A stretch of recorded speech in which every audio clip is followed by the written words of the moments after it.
If you were a house, what kind of house would you be?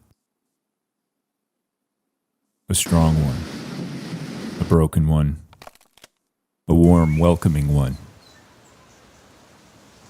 Or would we be a very guarded house, where nobody can get too close and no one has any idea what's going on inside?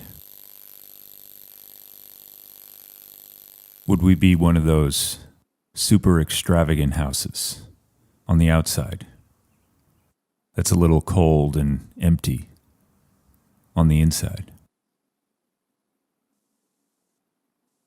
Or would we be an invisible house, all alone, right in the middle of all the other houses? Whatever it may be, I think for most of us, we're okay with the very basic upkeep. Something breaks, we fix it, a paint job here and there, and maybe a new rug in the bathroom. And our house is good. Enough.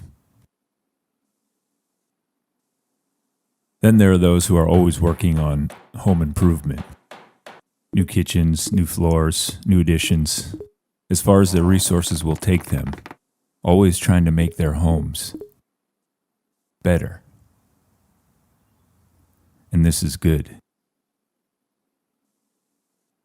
But God isn't interested in home improvement, fixing some leak or a new paint job.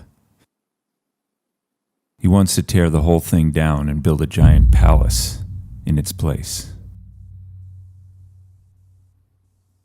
And not some cookie-cutter McMansion type of thing, but something new, unlike anything else, that's still 100%.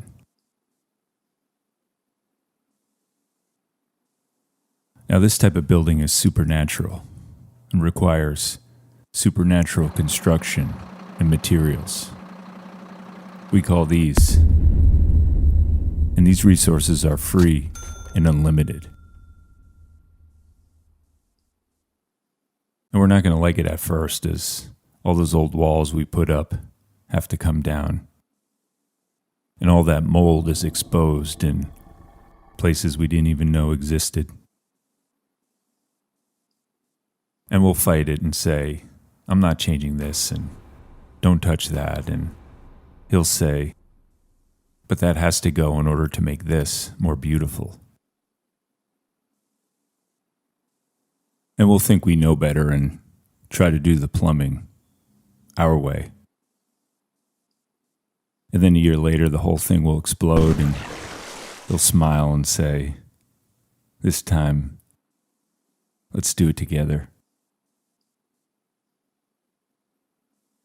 But eventually, through this relationship, we begin to trust.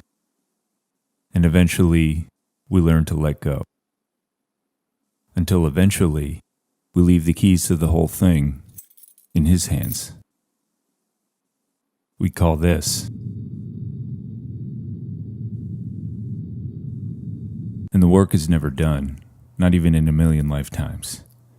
It just keeps evolving, slowly and imperceptibly, becoming more and more. And the whole thing is built on a foundation that will never break,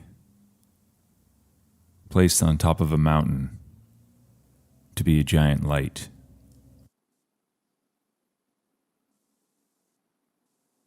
God isn't interested in just some nice house. He wants it to be perfect because he's moving in.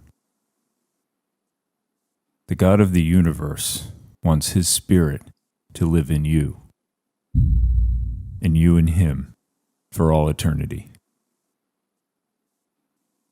That is an intimate relationship. So he's waiting, even at this very instant, bags packed in his giant excavator, ready to break ground. But he's not going to touch a single thing without our consent.